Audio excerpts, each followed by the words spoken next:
చిన్న చిన్న అప్డేట్స్ కోసం ముందుగా తెలుసుకుందాం.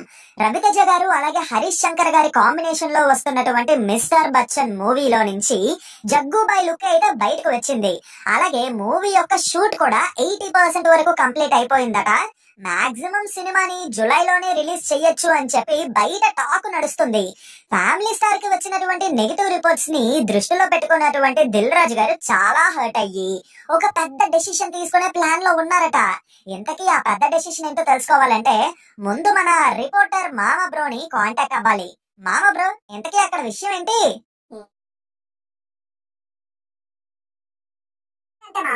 కేరళలోని కొత్త సినిమా రిలీజ్ అయిన 3 days వరకు ఎలాంటి రివ్యూస్ కూడా ఉండకూడదు అని చెప్పి కోర్టులో కేసు వేశారు. అలాంటి రూలే మన తెలుగు స్టేట్స్ లో కూడా రావాలి. కొత్త సినిమా రిలీజ్ అయిన 3 days వరకు రివ్యూస్ ఉండకూడదు. ఈ రివ్యూస్ వల్లే ఇండస్ట్రీ నాశనం అయిపోతుందని దిల్ రాజు గారు అయితే చెప్పడం జరిగింది. సరే, మరి దిల్ రాజు గారు తీసుకోబోయే ఈ డెసిషన్ మీద మీకున్నటువంటి అభిప్రాయం ఏంటో ఖచ్చితంగా కింద కామెంట్స్ లో అయితే చెప్పండి. ఇంకా 2025 సంక్రాంతికి మొగుడ్లు అవ్వాలని చెప్పి మన సీనియర్ హీరోస్ ఆరాట పడుతున్నారు. సితారా ఎంటర్టైన్మెంట్స్ బ్యానర్ లో సామజవర్గా మనకి కో రైటర్ అయినటువంటి భాను భోగవరపు గారు డైరెక్టర్ గా మారి రవితేజ గారి 75th మూవీని అయితే డైరెక్ట్ చెయ్యబోతున్నారు. ఇంకా ఆ మూవీ సంక్రాంతికే వస్తున్నట్టుగా ఒఫీషియల్ గా అనౌన్స్ చేశారు. అయితే ఇదే సంక్రాంతికి నేను కూడా పాలు పంచుకుంటా పెరుగుతోలు పెడతా అని చెప్పి వెంకీ మామ అనిల్ రావుపుడి గారితో కొలాబరేట్ అవుతూ దిల్ రాజు గారి ప్రొడక్షన్ హౌస్ నుంచి ఇంకొక మూవీని అనౌన్స్ చేశారు. ఈ మూవీ కూడా 2025 సంక్రాంతికే వస్తుందని ఒఫీషియల్ గా చెప్పడం జరిగింది.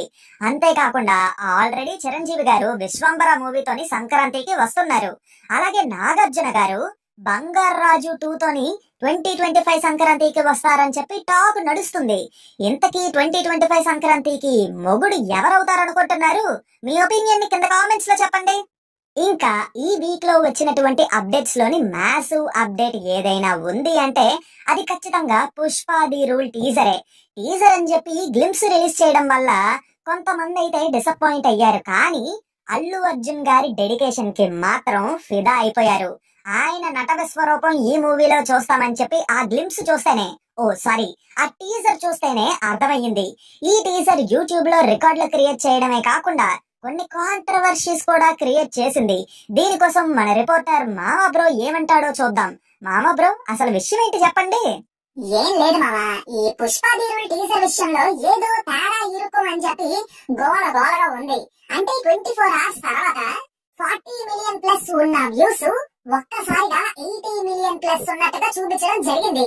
దీని వల్ల ఇష్యూ కొంచెం పెద్దదిగా అయ్యిందన్నమాట. ఇంకా చూసుకో, అల్లు అర్జున్ గారి ఫ్యాన్స్ కి మిగతా యాక్టర్స్ ఫ్యాన్స్ కి అవి ఫేక్ వ్యూస్ అన్న పేరు మీద ఫ్యాన్ వార్స్ అనేవి క్రియేట్ అయ్యాయి. సరే, మరి ఆ ఒక్క జాతర సీక్వెన్స్ కే 50 కోట్లు ఖర్చు చేశారని చెప్పి న్యూస్ వచ్చింది కదా, దీని విషయం ఏంటి? చూస్తుంటే మామా, పార్ట్ 1 సక్సెస్ అవ్వడం వల్ల మైత్రి వాళ్ళు ఈ పార్ట్ 2 మీద లావిష్ గా ఖర్చు పెడుతున్నారు. మేబీ జాతర సీక్వెన్స్ కోసం కూడా అందుకే అంత ఖర్చు చేశారేమో. ఈ ఒక్క షాట్ ఉంది కదా, ఈ ఒక్క షాటే పర్ఫెక్ట్ గా రావడానికి అని చెప్పి 51 takes తీసుకున్నారట. ఈవెన్ అల్లు అర్జున్ గారు కూడా పేషెన్స్ తో అన్ని టేక్స్ చేశారట. అంతే కదా, ఊరికనే icon star tag, national award ఇచ్చేస్తారేటి. అయితే పుష్ప టీజర్ మాత్రమే కాదు, దుల్కర్ సల్మాన్ గారు మెయిన్ లీడ్ లో second direct Telugu movie Lucky Bhaskar movie teaser కూడా వచ్చింది. అంతేకాకుండా ఆ టీజర్ చాలా ప్రామిసింగ్ గా ఉంది. అలాగే శ్రీను వైట్ల గారు, గోపీచంద్ గారు కొలాబరేట్ అయ్యి తీస్తున్న మూవీకి విశ్వం అనే టైటిల్ ని పెట్టి ఒక గ్లింప్స్ ని కూడా రిలీజ్ చేశారు. ఇద్దరు ఒక మంచి కంబ్యాక్ ఇవ్వాలి అని చెప్పి ఆశిస్తున్నాము. ఇప్పుడు మన వార్తలు బాలీవుడ్ వైపు తిప్పుదాం. బాలీవుడ్ లో ఏంటంటే వార్ 2 మూవీ షూటింగ్ లోని పాల్గొనబోతున్న జూనియర్ ఎన్టీఆర్ గారు, అంతేకాకుండా ఈ మూవీలోని హృతిక్ రోషన్ గారు, జూనియర్ ఎన్టీఆర్ గారు తోప్ డాన్సర్స్ అన్న విషయం మనకు తెలిసిందే కదా. అయితే నాటు లాగే ఒక సాలిడ్ డాన్స్ నెంబర్ ఈ మూవీలో కూడా పెడదామని చెప్పి చూస్తున్నారట. ఈ సాంగ్ కి కొరియోగ్రాఫర్ గా ఉండడానికి బాలీవుడ్ ఫేమస్ కొరియోగ్రాఫర్ అయినటువంటి గణేష్ మాస్టర్ ని, అలాగే టాలీవుడ్ ఫేమస్ కొరియోగ్రాఫర్ అయినటువంటి జానీ మాస్టర్ ని, ఇద్దరిలో ఎవరో ఒకరిని తీసుకుందామని చెప్పి అనుకుంటున్నారట. ఇంకా బాలీవుడ్ వాళ్ళు మళ్ళీ రామాయణాన్ని అయితే తీస్తున్నారు. ఈసారి ట్రయాలజీ కింద ప్లాన్ చేశారు. అయితే ఆ రామాయణం మూవీలోని రాకింగ్ స్టార్ యష్ గారు రావణ రోల్ ప్లే చేస్తున్నారని చెప్పి న్యూస్ వచ్చింది కదా. ఇప్పుడు యష్ గారు కేవలం రావణ రోల్ కోసమే కాదు, కో ప్రొడ్యూసర్ గా కూడా ఉండబోతున్నారని చెప్పి తెలిసింది. దీనికోసం మన మామ బ్రో ఏం చెప్తాడో చూద్దాం. ఈ రామాయణం ట్రయాలజీని ప్రొడ్యూస్ చేస్తున్నటువంటి నమిత్ మల్హోత్రా గారు ఇండైరెక్ట్ గా ఆదిపురుష్ మేకర్స్ మీద కౌంటర్ వేశారు. రామాయణం అన్న పేరుతోని వేరే ఏదో తీయము, హానెస్ట్ గా మన పురాణాల్లో ఉండే రామాయణాన్ని చాలా జాగ్రత్తగా తీసుకొని ఈ సినిమాని తెరకెక్కించబోతున్నామని చెప్పి ఆయన చెప్పారు. అంతేకాకుండా సీతగా సాయి పల్లవి గారు, రాముడిగా రణ్బీర్ కపూర్ గారు నటించబోతున్నారని చెప్పి తెలిసిందే. సైలెంట్ గా ఎవరికి కనిపించకుండా అండర్ గ్రౌండ్ కి వెళ్ళిపోదాం. ఇంకా దేవర మూవీ మీద బాలీవుడ్ బడా ప్రొడ్యూసర్స్ కన్నేశారు. ధర్మ ప్రొడక్షన్స్, ఏఏ ఫిల్మ్స్ ఇండియా వాళ్ళు నార్త్ ఇండియా రైట్స్ అన్ని కొనేశారన్నమాట. ఇంకా తమిళ సినిమా వార్తల్లోకి వెళ్తే తలపతి విజయ్ గారు నటించిన గోట్ మూవీ 5th సెప్టెంబర్ 2024 వస్తుందని చెప్పి ఒఫీషియల్ గా అనౌన్స్ చేశారు. అలాగే ఈ మూవీ యొక్క ఫస్ట్ సింగిల్ ఈ రోజే రిలీజ్ అవ్వడానికి సిద్ధంగా ఉంది. మీరు ఈ వీడియో చూసేసరికి ఆ సాంగ్ వచ్చేసుంటే సాంగ్ ఎలా ఉందో కింద కామెంట్స్ లో చెప్పండి. ఇంకా సూపర్ స్టార్ రజనీకాంత్ గారి ఎపిక్ కంబ్యాక్ జైలర్ మూవీకి సీక్వెల్ ఆల్మోస్ట్ రెడీ అయ్యిందట. దానికి టైటిల్ గా హుకుమ్ అన్న పేరు పెడుతున్నారని చెప్పి రూమర్స్ వస్తున్నాయి.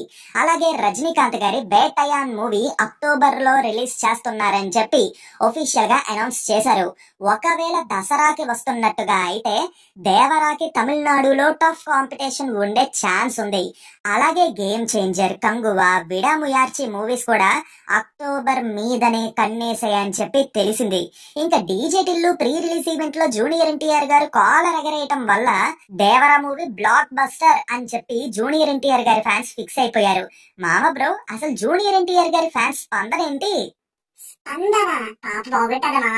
ఒరే కరువునా కొడక, వాళ్ళ రియాక్షన్ ఏంటి అని అడుగుతున్నాను రా. ఓ సారీ, ప్రీవియస్ గా టెంపర్ మూవీ ఆడియో లాంచ్ లో ఎన్టీఆర్ గారు కాలర్ ఎగరేశారు కదా, ఇంకా మనకి తెలిసిందే రెస్ట్ ఇస్ హిస్టరీ. ఇప్పుడు కూడా ఇంతే కాన్ఫిడెన్స్ తో కాలర్ ఎగరేయటం వల్ల మళ్ళీ బ్లాక్ బస్టర్ పక్కా అని చెప్పి ఫ్యాన్స్ ఫిక్స్ అయిపోయారు. కరెక్టే మామ, ఆయన కాన్ఫిడెన్స్ చూస్తుంటే బ్లాక్ బస్టర్ కొడతారన్న నమ్మకం అయితే చాలా ఎక్కువగానే క్రియేట్ అవుతుంది. ఇంకా మంచు వారి ఇంట్లో శుభవార్త. మంచు మనోజ్ గారికి అలాగే మౌనిక గారికి పాప పుట్టిందట. తనకి ముద్దుగా మంచు ఫ్యామిలీ ఎంఎం పులి అనే నిక్ నేమ్ ని పెట్టారు. Anyways congratulations to the couple. చివరగా ఇంకొక ఇంపార్టెంట్ మ్యాటర్ ఏంటంటే Hanuman movie producers casting call ని అనౌన్స్ చేశారు. ఇంట్రెస్ట్ ఉన్న వాళ్ళు తప్పకుండా ఈ అవకాశాన్ని వినియోగించుకోండి. ఇంకా ఈ వారంలో వచ్చిన ఓటీటీ రిలీజెస్ చూస్తే ప్రేమలు తెలుగులోని ఆహాలో స్ట్రీమ్ అవుతుంది. ఓం భీమ్ బుష్ అండ్ యాత్ర 2 మూవీస్ అయితే అమెజాన్ ప్రైమ్ లో స్ట్రీమ్ అవుతున్నాయి. గామి మూవీ వచ్చేసరికి జీ5 లో అయితే స్ట్రీమ్ అవుతుంది. ఓటీటీ రిలీజ్ కోసం వెయిట్ చేస్తున్న వాళ్ళు ఈ మూవీస్ మీద ఒక లుక్ వేసేయండి. ఒకవేళ ఆల్రెడీ చూసేసుంటే మీ ఒపీనియన్ ని కింద కామెంట్స్ లో చెప్పండి. కాంటెంట్ మొత్తం రాసి డబ్బింగ్ అంతా ఇచ్చేసిన తర్వాత గుర్తొచ్చి నేను మిస్ చేసిన న్యూస్లు ఏంటంటే కల్కి మూవీ షూటింగ్ మొత్తం అయిపోయిందట. నా ఇయాల దిక్కెత్తందుకో జానికి అని ప్రభాస్ గారు ఒక షర్ట్ వేసుకుని ఒక ఫోటోని రిలీజ్ చేశారు. ఇంకా రామ్ చరణ్ గారికి డాక్టరేట్ వచ్చిందన్నమాట. వేల్స్ యూనివర్సిటీలో రామ్ చరణ్ గారు ఈ డాక్టరేట్ ని పొందారు. సో ఇప్పటి నుంచి ఆయన డాక్టర్ రామ్ చరణ్ అన్నమాట. ఫైనల్లీ ఇంతటితో ఈ వార్తలు సమాప్తం. ఒకవేళ వార్తలు తగ్గిన ఎంటర్టైన్మెంట్ తగ్గదు, ఎంటర్టైన్మెంట్ తగ్గిన వార్తలు కూడా తగ్గవు. సో ఏంటంటే మీరు కూడా కొంచెం తగ్గకుండా మా ఛానల్ ని సపోర్ట్ చేస్తారని, ఈ వీడియోని లైక్ చేస్తారని, మీ ఫ్రెండ్స్ అండ్ ఫ్యామిలీ మెంబర్స్ కి షేర్ చేస్తారని చెప్పి కోరుకుంటూ ఇక్కడతో ముగిస్తున్నాను. మళ్ళీ కొత్త వీడియోతో మీ ముందుకు వస్తానులేండి. Until then take care and